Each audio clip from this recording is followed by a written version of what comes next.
Capítulo 2. Los gallos empezaron a chillarle a la mañana, antes incluso de que las primeras luces despuntasen sobre los tejados. Sonny abrió los ojos de golpe. El pecho de su madre subía y bajaba rítmicamente bajo su mejilla. Aún dormía. Sin embargo, no siempre era así.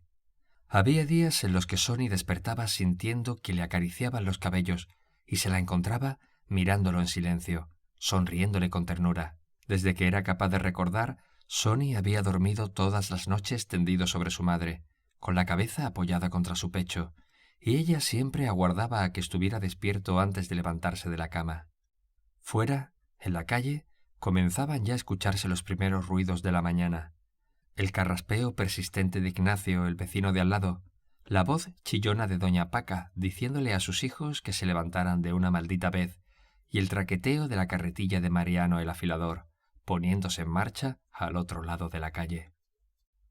Sonny pegó un brinco al recordar repentinamente. Era su cumpleaños. 16 años nada menos. Saltó de la cama, corrió hasta la cocina y se puso a abrir las puertas de los armarios rebuscando en su interior. Estaban vacíos. Tomó un taburete y se subió en él para llegar hasta el mueble alto que había sobre los fogones, el último que le faltaba por revisar. Lo abrió e introdujo la mano para palpar a tientas por dentro. Aun subido al taburete, seguía estando demasiado alto como para asomarse a mirar en su interior. De pronto, Sonny dejó escapar un chillido de alegría y sacó una lata de judías en conserva. Nada menos que judías. Volvió a meter el brazo y dio de nuevo con un hallazgo. Un paquete de galletas sin empezar. Sonny saltó al suelo y corrió hasta la ventana. Dejó su botín a un lado y se asomó abriendo una rendija entre las cortinas, con cuidado, asegurándose de que nadie en la calle pudiera verlos. A continuación miró hacia el cielo, pero no vio nada fuera de lo común, salvo un puñado de nubarrones oscuros que comenzaban ya a perfilarse con la luz de la mañana. Cambió de postura y volvió a mirar hacia arriba.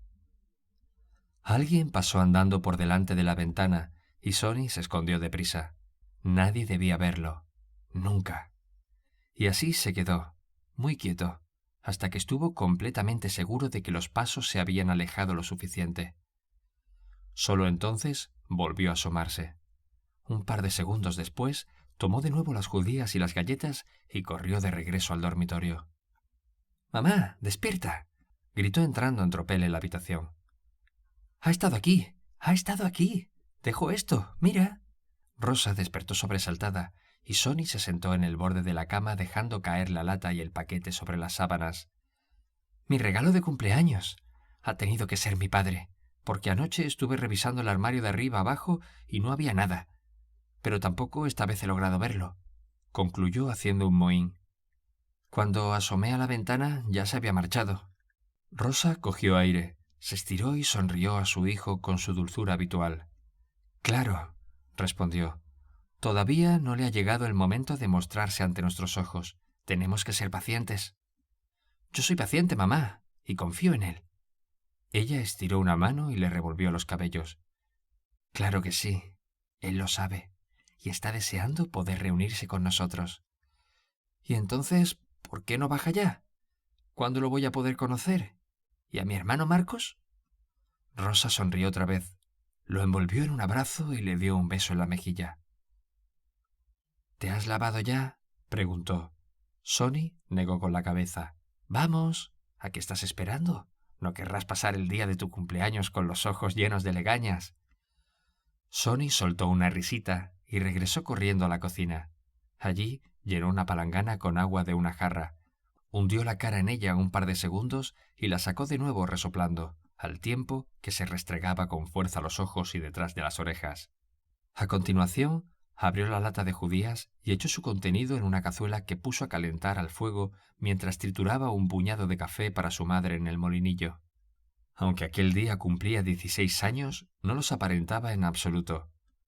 Era bastante menudo para su edad y delgado, cosa que acentuaba más si cabía su falta de estatura. Aunque aquello no es que fuera algo que a Rosa le quitase el sueño en lo más mínimo, ya que el chico tenía los huesos fuertes y perfilados, signo indudable de que estaba destinado a convertirse en un hombre alto y probablemente corpulento además. Sencillamente estaba tardando un poco más de la cuenta en dar el estirón. En lo que se refiere a sus facciones, resultaban bastante aniñadas también, de una belleza ambigua y con aquel par de ojos azules y enormes que parecía que todo lo miraban con infinita fascinación.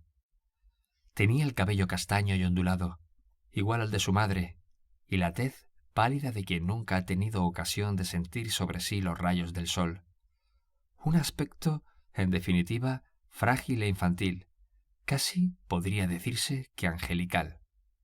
Una vez tuvo listas las judías, Sonny las retiró del fuego y puso en su lugar un pequeño cazo con el café. A continuación, se sentó a la mesa con la cazuela y empezó a dar cuenta de ella con avidez. Hundía una galleta hasta el fondo en su contenido, la sacaba atiborrada de judías y se la metía toda de golpe en la boca, masticando con satisfacción. Aún no había terminado de desayunar cuando, desde el dormitorio, le llegó la voz de su madre, entonando una de sus canciones.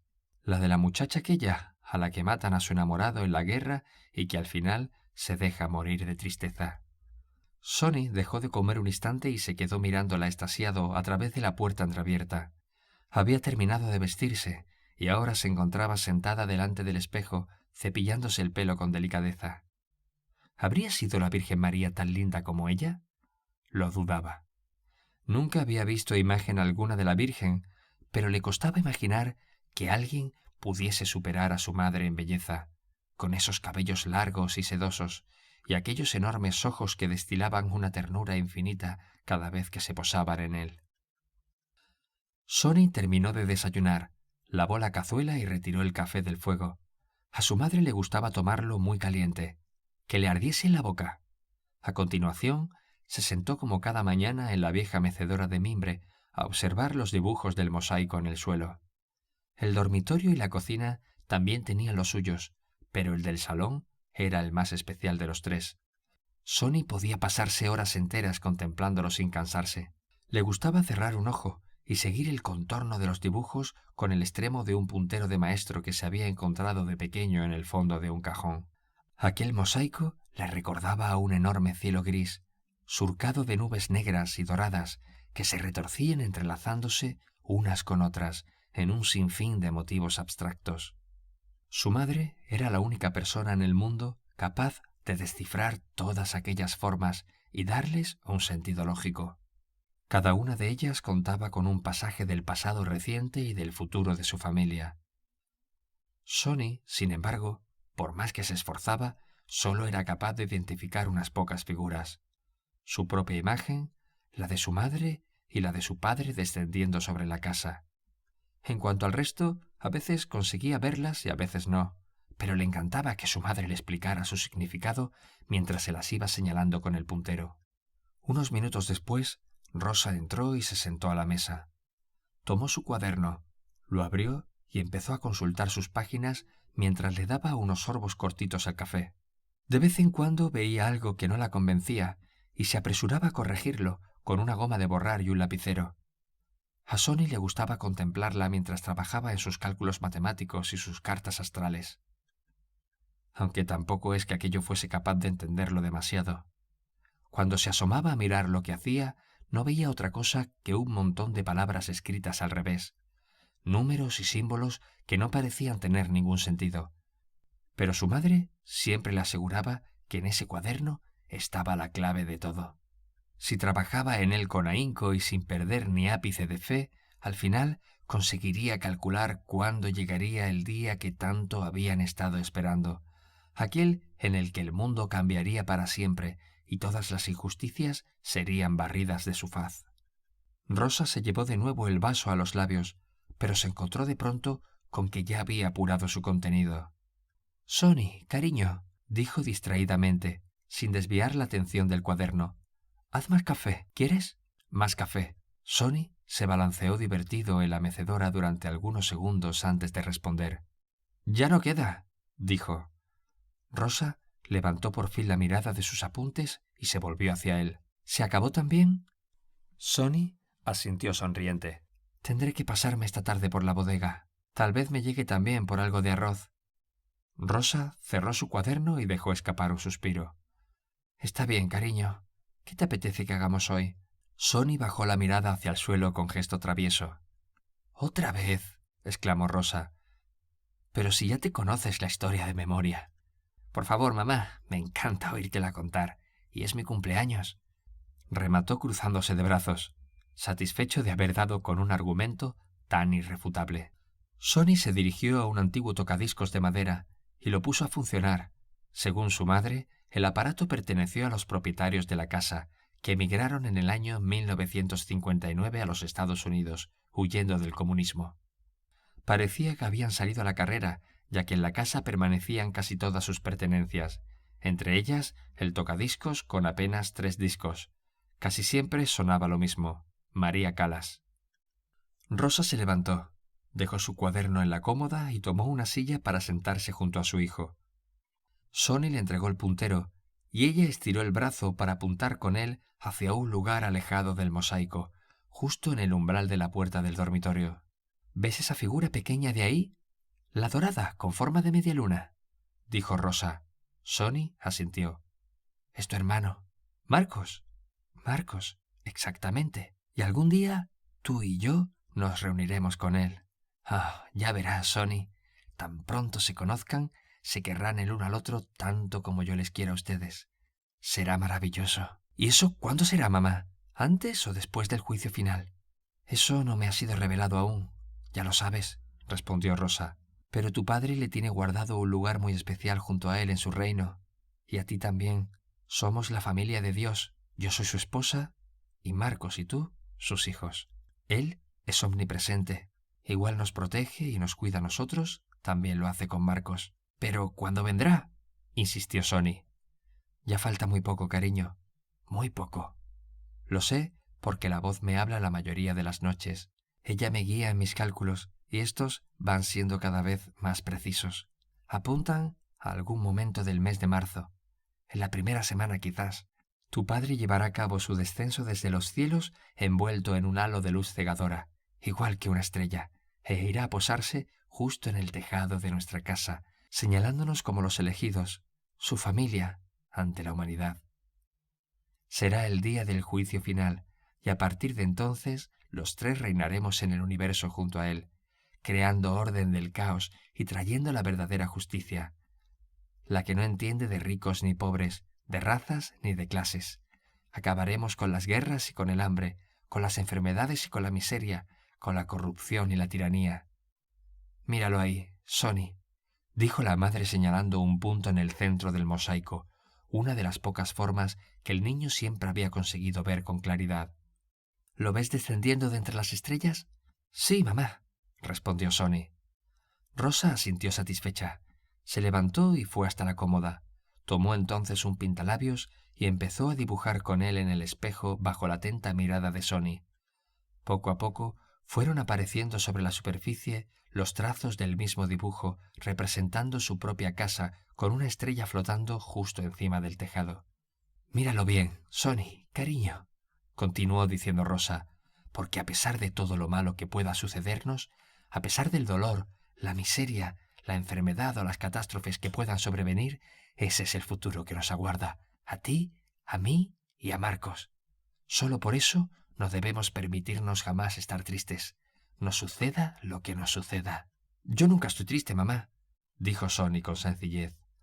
Rosa volvió a sentir, tomó su cuaderno y fue a sentarse a la mesa de nuevo. Un instante después se encontraba enfrascada otra vez en el estudio de sus notas. —Mamá —la llamó Sonny desde la mecedora. Rosa levantó la mirada. —¿Se te olvida la parte que más me gusta? Rosa sonrió. —No, no se me olvida, Sonny. Estaba esperando a que tú me la contaras a mí. —¿La de que somos eternos? —La de que somos eternos. —¿Y que el resto de las personas, si lo desean, podrán ser eternos como nosotros después del juicio final? —Tú la sabes mejor que yo, ¿viste? —dijo Rosa. —Recuérdalo siempre, cariño, y guárdate esta verdad en el pecho para que te alientes si llegan tiempos peores, porque es la misma que Marcos y tú le deben ofrecer al mundo. Pero aún no. Ellos todavía no están preparados para entenderlo. Por eso estás oculto aquí conmigo. Sonny, escondido a los ojos de los hombres. Tú formas parte de esa verdad que un día les será revelada a todos. Los chirridos de la mecedora se hacían oír de en cuando, acompañando las palabras del comandante en jefe Fidel Castro Ruz, que, en ese momento, salían por el altavoz de la pequeña radio portátil sobre la mesa. Sonny la había puesto con el volumen muy bajo, casi inaudible, para que si pasaba alguien junto a la ventana, no pudieran escucharla. Distinguidos invitados, queridos compañeros, saludamos con calor y fraternidad a las delegaciones amistosas que nos visitan con motivo de este acto y esta fecha, a los que no tienen temor de viajar a Cuba, a los que no necesitan permisos de Estados Unidos para mantener relaciones con nosotros. Un público invisible prorrumpió en aplausos desde el interior del aparato, y como si no quisiera ser menos, el estómago de Sonny se unió a la algarabía profiriendo un sonoro rugido. No había tomado nada desde el desayuno, pero no le importaba, porque seguro que enseguida entraría su madre por la puerta con un par de bolsas llenas de comida. Había salido para la bodega hacía ya casi una hora, y nunca antes se había demorado tanto. Seguro que estaba a punto de llegar. En este acto trascendental e histórico, del cual todos somos testigos vivientes, cesa el periodo provisional de gobierno revolucionario y adopta nuestro Estado socialista formas institucionales definitivas. La Asamblea Nacional se constituye en órgano supremo del Estado y asume las funciones que le asigna la Constitución. Era un deber, y es a la vez un gran triunfo de nuestra generación arribar a esta meta. De repente, Sonny escuchó a su madre hablando fuera en la calle. Se levantó de la mecedora y corrió hasta la ventana. Aquello sí que era extraño. Ella jamás conversaba con nadie más allá de un rápido saludo cuando por casualidad se cruzaba con algún vecino. No le había dado tiempo aún a asomarse entre las cortinas cuando Sonny vio pasar fugazmente dos sombras por delante de la ventana en dirección a la entrada de la casa. La siguió con sigilo, procurando no hacer ruido con sus pisadas, y se agachó para mirar a través de un resquicio entre el marco y la hoja de la puerta. Su madre se había apartado en el umbral a hablar con un vecino del barrio, un tipo desaliñado y sin dientes, al que Sonny ya había visto merodear frente a la casa. Su madre también le había contado sobre él en alguna que otra ocasión. Su nombre era Domingo, pero todo el mundo le llamaba el mendigo, a causa de la guayabera y los pantalones llenos de remendones con que vestía siempre, y también por su disposición a hacer lo que hiciera falta, con tal de que le dejasen fiadas un par de monedas que, por otra parte, nunca devolvía. En consecuencia, ya eran pocos en Placetas los que se fiaban de él. Así que el tipo andaba todo el tiempo buscando nuevos incautos a los que agasajar. Sonny esbozó un gesto de disgusto. Al parecer, el muy bribón había puesto los ojos en su madre. Ella, en cambio, no parecía haberse dado cuenta, y tampoco es que se la viera incómoda por su compañía, sino más bien todo lo contrario. En la vida la había escuchado hablar tanto y con tantas ganas como lo estaba haciendo en ese momento. «Sí, no me mires así, Domingo», decía entre risas. «¿A que en la vida te habrías podido imaginar que estuvieses viviendo prácticamente puerta con nosotros?» «¿Con ustedes?», dijo el otro. «Con la familia de Dios, tonto. Bueno, no estamos todos. A mi hijo Marcos me lo arrebataron, pero sé que muy pronto volveremos a estar juntos otra vez». «No», susurró Sonny horrorizado desde su escondite. «¿Te lo arrebataron?», dijo el mendigo. «¿Quién es?». El rostro de Rosa se ensombreció. «Este maldito gobierno. Servicios sociales lo llaman, pero en realidad solo es una excusa para secuestrar niños y llevárselos a algún lugar donde poder atiborrarles la cabeza con propaganda política. Eso que estás diciendo es muy peligroso. Lo sabes, ¿no?». Rosa sacudió una mano para restarle gravedad al asunto. «Bah, ¿y qué puede importarme ya?», replicó. «Falta muy poco, Domingo. En unas semanas, él descenderá de los cielos y se posará sobre nuestro tejado para proclamarle al mundo su verdad. Entonces nos llamará a su lado a los tres, a mis dos hijos y a mí, y juntos reinaremos sobre todo el universo, dando comienzo a una nueva era de justicia, sabiduría y bondad». «Espérame aquí», exclamó de repente. «Quiero mostrarte algo». Rosa introdujo su llave en la puerta, y Sonny corrió a la habitación para esconderse debajo de la cama. La puerta se abrió. Rosa entró atropelladamente, tomó su cuaderno de la cómoda y volvió a salir a la calle cerrando la puerta tras de sí. Sonny, sin embargo, no salió de su escondite. Prefirió quedarse debajo de la cama, temeroso de que la puerta se abriese de nuevo y el mendigo pudiera entrar en la casa. «Mira, Domingo», oyó decir a su madre, «¿qué me dices a esto?». A continuación, bajó tanto la voz que Sonny no pudo oír lo que decía. Intentó aguzar el oído, pero tan solo se escuchaba la radio arengándolo desde el salón, con las directrices interminables del comandante en jefe. No hay aquí, como en el mundo burgués, diferencias entre militares y civiles, blancos y negros, hombres y mujeres, jóvenes y viejos, porque todos disfrutamos de iguales deberes y derechos. No hay tampoco, por fortuna, diferencias entre ricos y pobres, explotadores y explotados, poderosos y humildes, porque la revolución liquidó el poder político de los burgueses y terratenientes para forjar el Estado de los trabajadores. La voz de Domingo el mendigo se hizo oír de nuevo desde la calle, rompiendo con la monotonía de la perorata revolucionaria. «Increíble, Rosa», decía con un sonsonete entre socarrón y zalamero. «Verdaderamente increíble. Ahora, si no te importa, debo marcharme ya. Me están aguardando en la casa, ¿sabes? En cuanto al asunto aquel del medio peso que me ibas a prestar...» «Lo siento, Domingo», respondió Rosa. «Es todo cuanto me queda hasta que cobre otra vez la pensión». «No te preocupes, mujer. Yo mañana mismo a primera hora me hago pagar ese dinerito que me deben y vengo a tu casa a devolvértelo».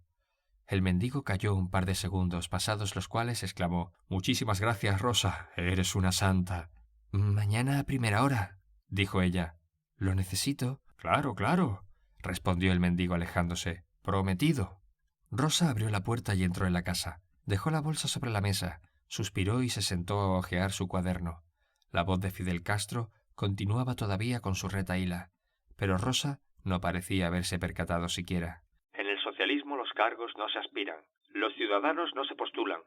Ni las riquezas, ni las relaciones sociales, ni la familia, ni la publicidad o la propaganda, como ocurre en la sociedad burguesa, deciden ni pueden decidir para nada el papel de un hombre en la sociedad. Es el mérito, exclusivamente el mérito, la capacidad, la modestia, la entrega total al trabajo, a la revolución y la causa del pueblo, lo que determina la confianza que la sociedad otorga a cualquiera de sus hijos. Un instante después, Rosa reparó en que Sonny la estaba contemplando desde debajo de la cama, a través de la puerta abierta de la habitación. «Pero bueno», exclamó dejando traslucir su buen humor. «¿Pero tú qué haces ahí?» «¿Qué has hecho, mamá?», le espetó Sonny con lágrimas en los ojos. «¿Qué has hecho? Ellos todavía no están preparados.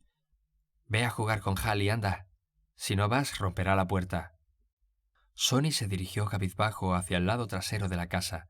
El pitbull blanco había arrancado una tabla de la puerta que daba al patio y asomaba al interior de la casa por el agujero las patas delanteras y su robusta cabeza con ansias de jugar. Quien no conociera al animal podría asegurarse de que Halley quería devorar vivo al niño. Sus ojos, su expresión, daban auténtico miedo.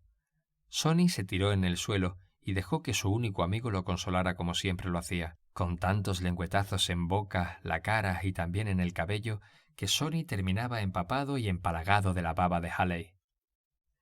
Efectivamente, las gentes de placetas no estaban preparadas para asimilar aquel tipo de revelaciones, y su reacción no se iba a hacer esperar. Al día siguiente ya se había corrido por el barrio el rumor de que Rosa era una enferma mental, cosa que vino de perlas a algunos de sus vecinos, los cuales tuvieron por fin algo con lo que combatir la pesada monotonía de su día a día. Le apodaron Rosa la Loca, y muchos tomaron enseguida por costumbre pararse delante de su casa a gritarle que les enseñara su cuaderno a ellos también. Ella siempre guardaba silencio ante estas provocaciones, inclinada sobre sus apuntes y haciendo como que no las escuchaba. Sonny, sin embargo, podía ver cómo el lápiz le temblaba ligeramente entre los dedos cada vez que alguien la increpaba desde la calle. Ni siquiera los niños se guardaban de importunarla. Acudían hasta la casa en cuadrilla, en la noche y con cuidado de no ser vistos, y arrojaban piedras contra el tejado antes de salir corriendo, dejando tras de sí un murmullo de risas contenidas. A la semana ya les habían partido más de la mitad de las tejas, y eran tales las goteras en el interior que cada vez que se ponía a llover, Sonny tenía que darse prisa en cubrir el piso con cacerolas, sartenes, vasos, tazas y cualquier otra cosa que tuviera a mano. Y si la lluvia se prolongaba durante todo el día, se lo pasaba sentado en una silla viendo caer el agua, aguardando a que alguno de los recipientes terminara de llenarse para levantarse a vaciarlo en el fregadero y ponerlo de nuevo en su lugar. Rosa, por su parte, se embebió completamente en el estudio de las cartas astrales y los cálculos de su cuaderno. Encerrada en ellos y en sí misma, ya nunca se dirigía a Sonny como no fuera para responder de vez en cuando a alguna de sus preguntas, y aun entonces daba igual lo que Sonny le hubiese preguntado, porque indefectiblemente se volvía hacia él con la mirada perdida y musitaba en voz muy baja, como si hablase para sus adentros, siempre la misma frase. «Ya falta poco, cariño, ya falta poco».